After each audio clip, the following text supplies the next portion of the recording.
Section 1. You will hear a conversation between a staff member from Gaia's Guardians and a man who wants to do something to protect the environment. First, you have some time to look at questions 1 to 5.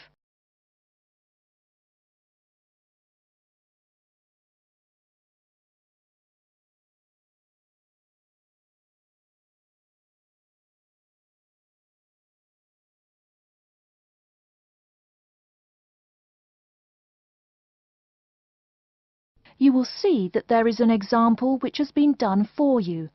On this occasion only, the conversation relating to this will be played first. Hello, how may I help you? Well, I've been seeing these yellow boxes in front of a lot of houses in my neighborhood. Just wondered what they were for. I noticed your phone number on all of them, so I called.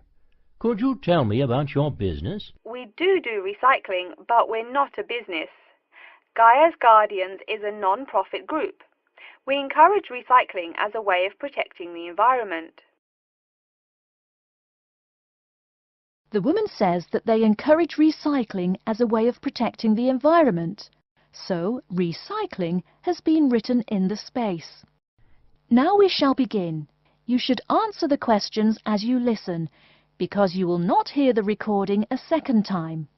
Listen carefully and answer questions 1 to 5. Hello, how may I help you? Well, I've been seeing these yellow boxes in front of a lot of houses in my neighborhood. Just wondered what they were for.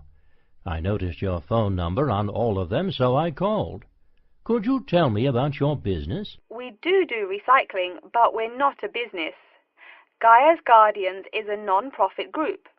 We encourage recycling as a way of protecting the environment. I don't know. I mean, it is a good idea, but I really don't read the newspaper every day or anything. And we don't come collect newspapers every day. In fact, we only do pickups every other week. Oh, well, then maybe I could help. I mean, in my neighborhood there's too much rubbish lying around everywhere. I'd like to help out, I guess. That's great, sir. You're doing the right thing. Okay, I need to get your contact information. What's your name, please? Peter Wisrow. Peter, how do you spell your last name?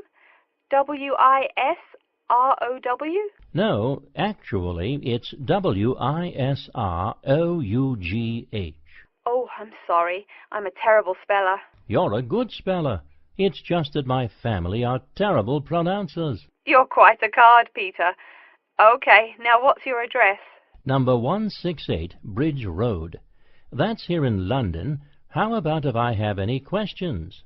I'm sending you a copy of our booklet too.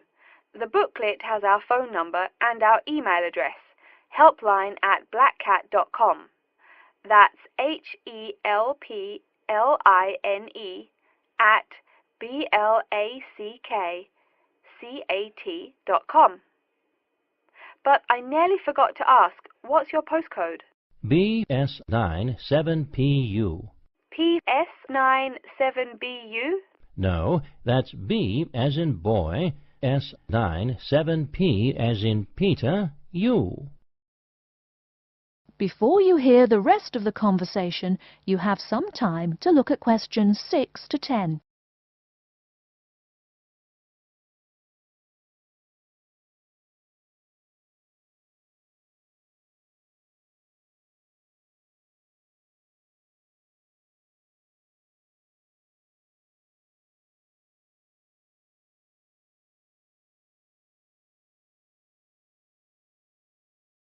Now listen and answer questions 6 to 10.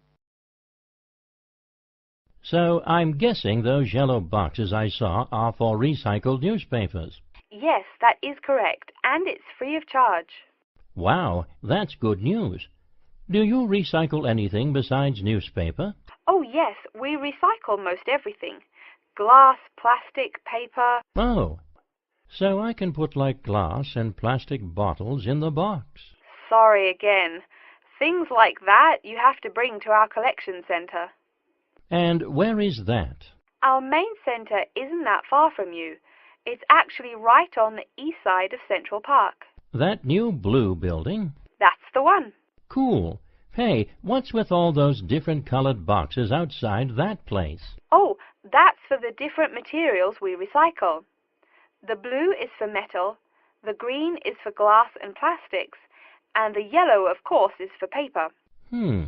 Okay. I'll try and manage to keep all that straight.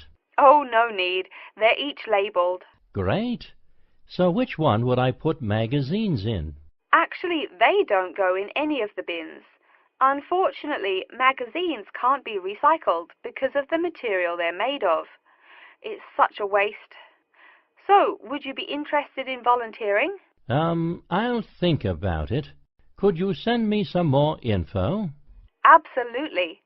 Along with the newspaper box, I'll be sending you our booklet, Savvy. That is SAVVY. It tells you about what you can do to protect the environment in your daily life. Plus, it lists things you can do as a volunteer with our group. Hey, that's cool. Thanks. My pleasure. Do you have any other questions or concerns? Nope, that's it. That is the end of section 1. You now have half a minute to check your answers.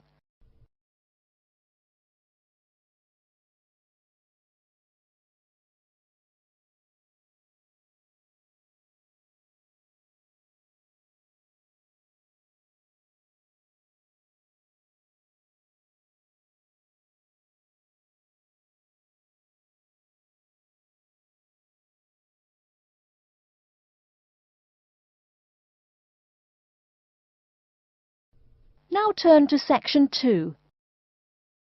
Section 2. You'll hear an introduction about how to make a resume and apply for a job. First, you have some time to look at questions 11 to 17.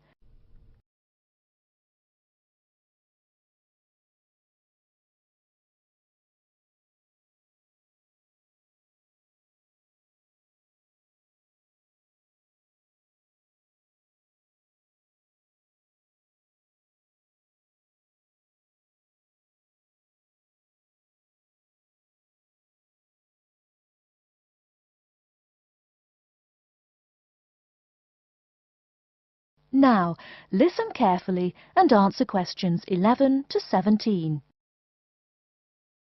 Welcome everyone to today's seminar on CV and interview skills.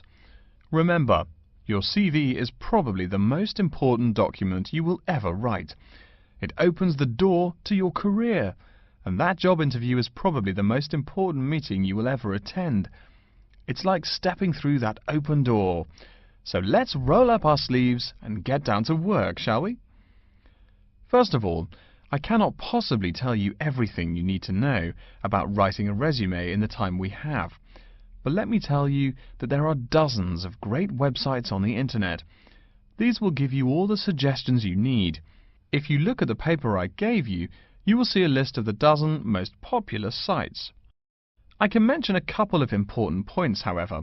One is that your CV or resume should not be too long. A page is about right. Why? HR departments do not have the time to read long documents. Too many people are sending too many CVs. After all, the economic crisis of 2008 is still very much alive. Everyone needs a job now. No matter how short you make that resume, though, you do not want to forget to tell HR how to contact your references. References are people who will give you a recommendation for a job.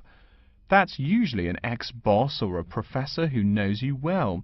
Do not use relatives. I don't care how much your mum loves you. Also, when you send that CV, be sure to include a typed cover letter. A cover letter is a letter where you basically are asking for a job. It's like introducing yourself. Make it brief. The real information about you is on that CV of yours, and please make sure the letter is typed. It doesn't matter if your handwriting is beautiful or not. Companies only read typed letters. Another point about CVs is you should try to have an attractive layout. Maybe use different type fonts or colors to highlight the information. Some people include a photo. You can find dozens of examples on the internet. Whatever layout you decide to use, however, avoid all spelling and grammar errors. I used to be an HR manager. If I saw a mistake, that CV went into the garbage. Something you write in a CV is a description of your skills and experiences in an interesting way. Mention training too. I mean, these are what get you hired.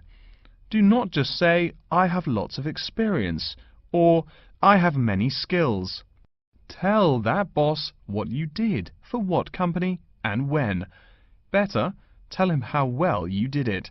Don't just say, I sold houses. Say, I sold £2 million worth of houses in my first year. That is, say something to make the person reading excited and curious. Finally, speaking of CVs, it's sad, but some people actually forget to provide a contact number. That's pretty silly. You wrote a great CV, you have HR dying to meet you, and they don't know how. You forgot your phone number.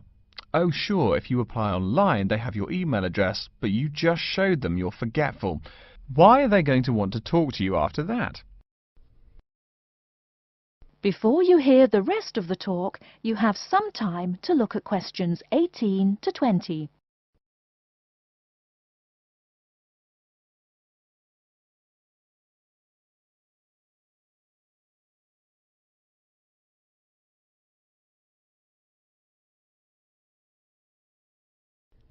Now listen and answer questions 18 to 20.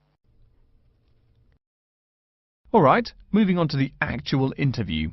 I'll go over what you need to know by the end of it, and what you can discuss and negotiate on later once it looks like you'll be offered the job. First, there's working hours. It's not that necessary to hammer out the hours off the bat, especially since it's easy to come off as lazy when the first thing you bring up is how much you're going to have to work. You can also find out more about possible promotions later on. It is important, however, to get a feel for how much you'll be paid. You should make sure the salary range is commensurate with what you're worth, and if you're not, you can move on to better opportunities. Being sure you're going to make what you want to live on is much more important than issues like your pension. You're all so young that your pension is not going to matter for quite a long time. You should find out about what skills you must know for the job and what they'll teach you. In addition, if the company will provide training, you should find out how long the training period is and whether it is paid. Beware of any jobs that want you to train for a long time without appropriate compensation. Speaking of compensation, find out about holidays as well. Do you get paid vacation time? Are you allowed to take personal days? Do you have to work on national holidays? Once you work out these main issues, you can move on later to details like the location and expected attire and whatnot. Wow, that's a lot of information. Let's take a break so you can think everything over and ask any questions you may have. Don't hesitate to come and see me if you need any clarification on all this stuff. That is the end of section 2. You now have half a minute to check your answers.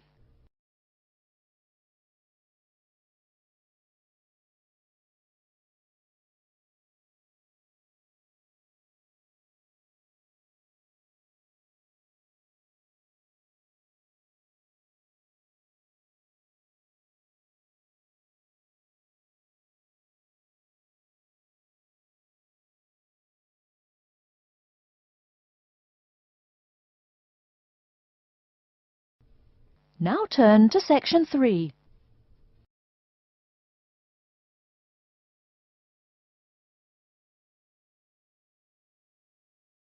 Section 3. You will hear a man called Frank talking to Dr. Lindsay about what he should study if and when he returns for further classes. First, you have some time to look at questions 21 to 25.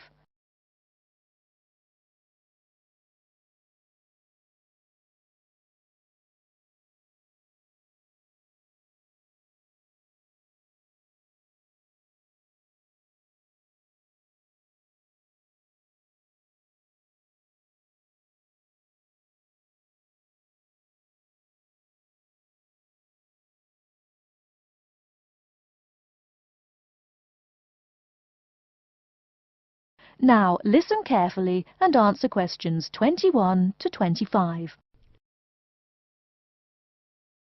Hello, are you Dr. Lindsay, the returning students advisor?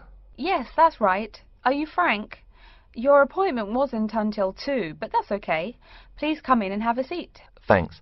I like to arrive early whenever I have anything to do. That's certainly a praiseworthy habit.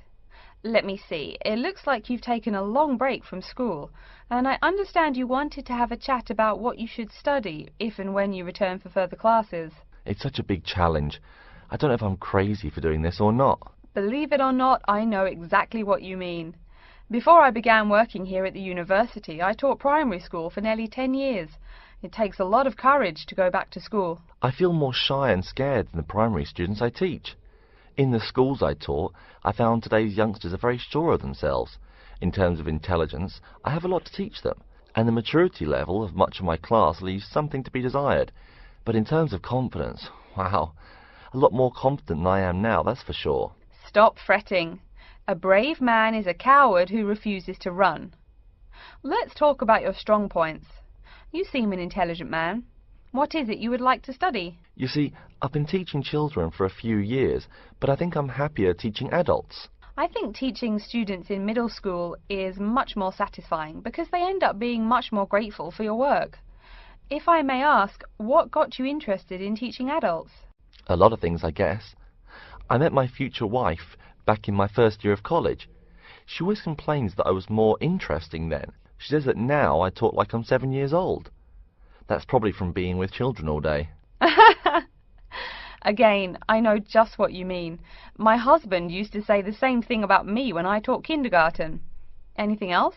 Well, yes. Fairly often now I run into former students and we talk.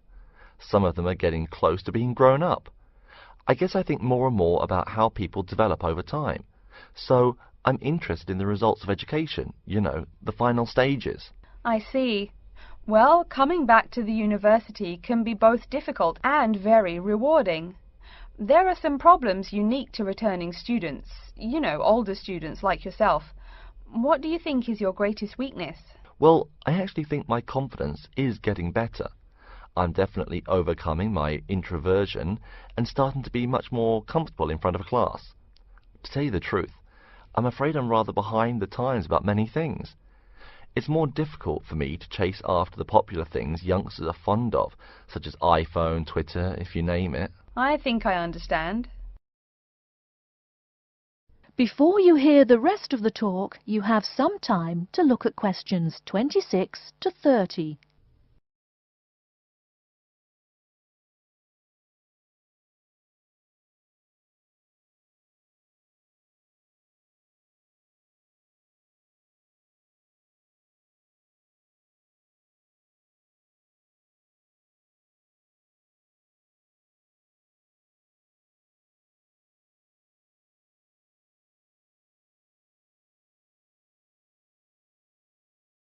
Now listen and answer questions 26 to 30.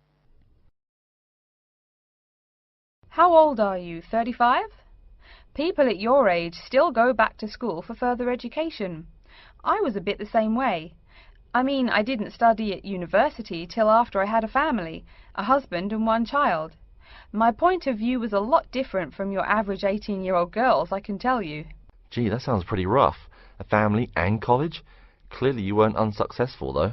It was, Frank, it truly was. My first term at school was extremely stressful. But, excuse me, you're not here to listen to my life story. We're talking about your plans. Is there anything unique I should know about you or your past experience or plans? I'm afraid not. There is nothing interesting about my career or plans. It's really not too impressive. Now, I forbid you to talk like that.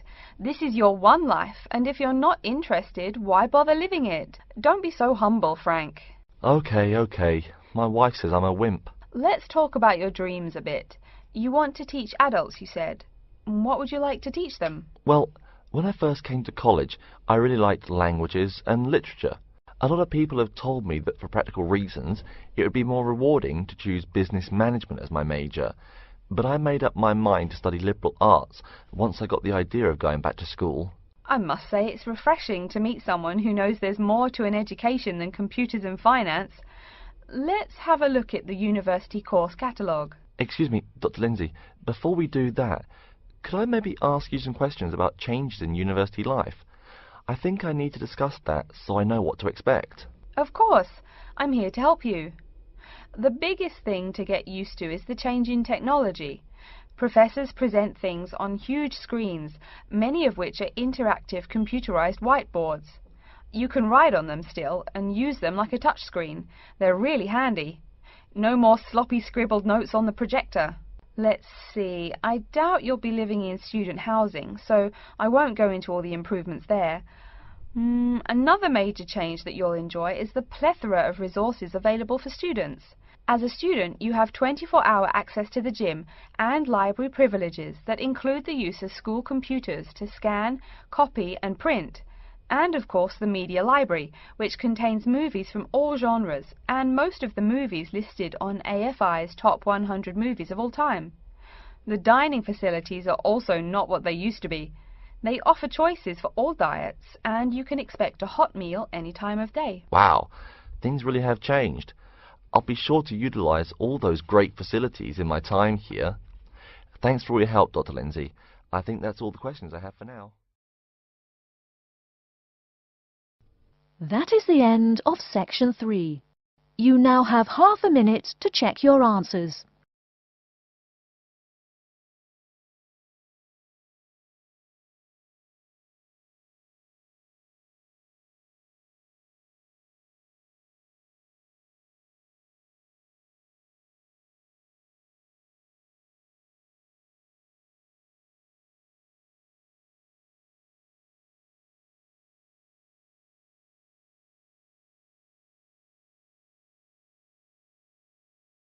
Now turn to section 4. Section 4. You will hear an introduction about the curriculum and facilities of Wassamata University. First, you have some time to look at questions 31 to 40.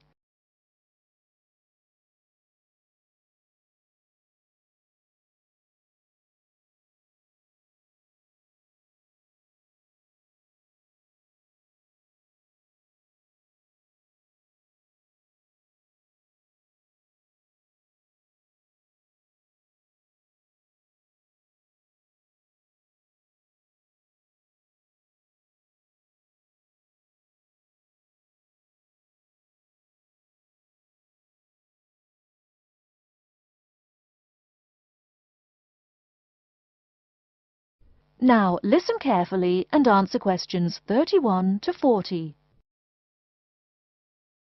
Okay, and welcome back. During the short break we just took, several of you approached me with questions. So before going on with the orientation talk, I'd like to address those queries. As I found, if one person asks a question, probably a dozen others are wondering about the same thing.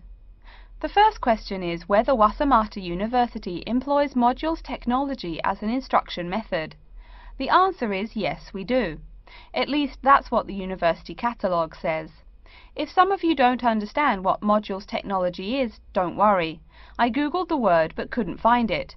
Apparently though, it's a method of broadband wireless access. At least that's what an American company's website told me. But again, don't worry. If you need to know something more, your professor can tell you. Another question someone asked me was what tomorrow's workshop on research methods and skills was about. Well, research skills include any method you can imagine for finding and presenting any information you need. That's not just schoolwork either. Writing English, the native language for most of you, and finding a job are also research skills. And yes, those will be addressed in tomorrow's workshop. As you know, Wassamata University is one of this country's premier universities for the study of the dismal science, economics. Some of you, it seems, want to get a jump on their classmates.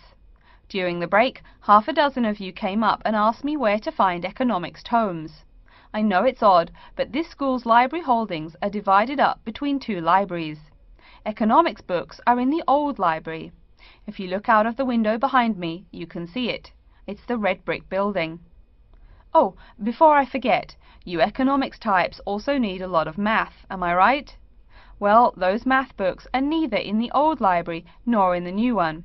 They can be found in the math department building. Why am I telling you this? Doesn't the invisible hand guide economists? Maybe it's good you asked. In 2008, that hand shoved most of the world economy off a cliff, didn't it?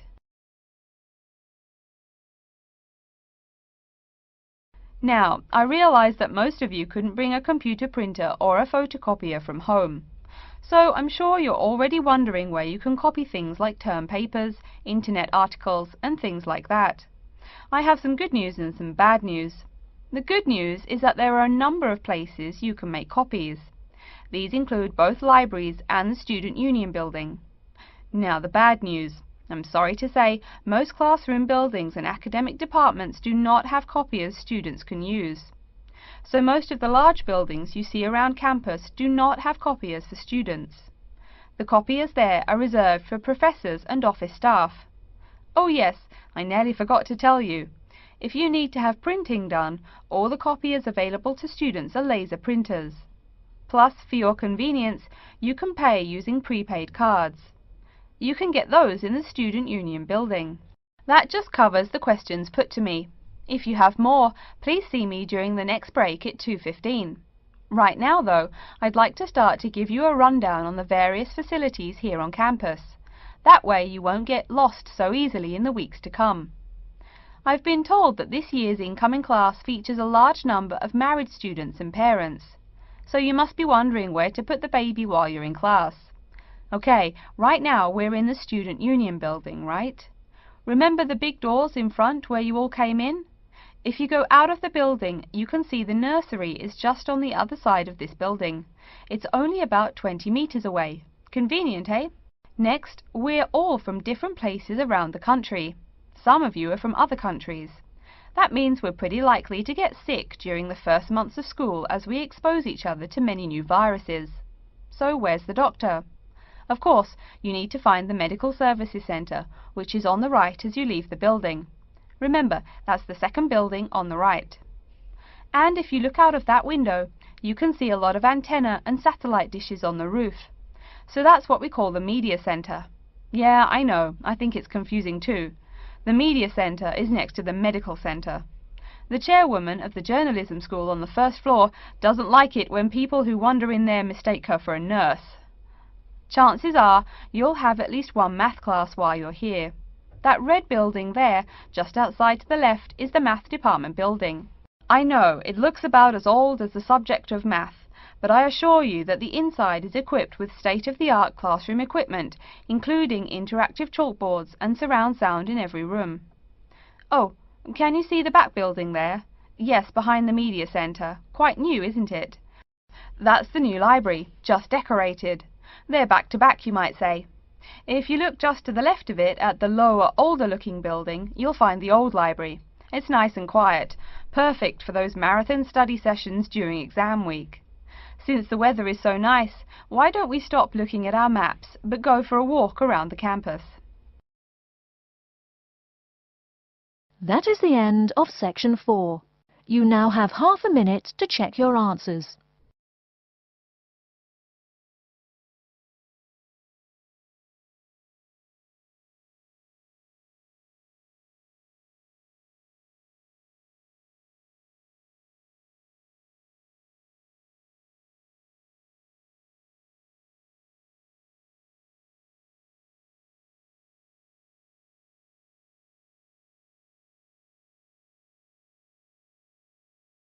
That is the end of the listening test.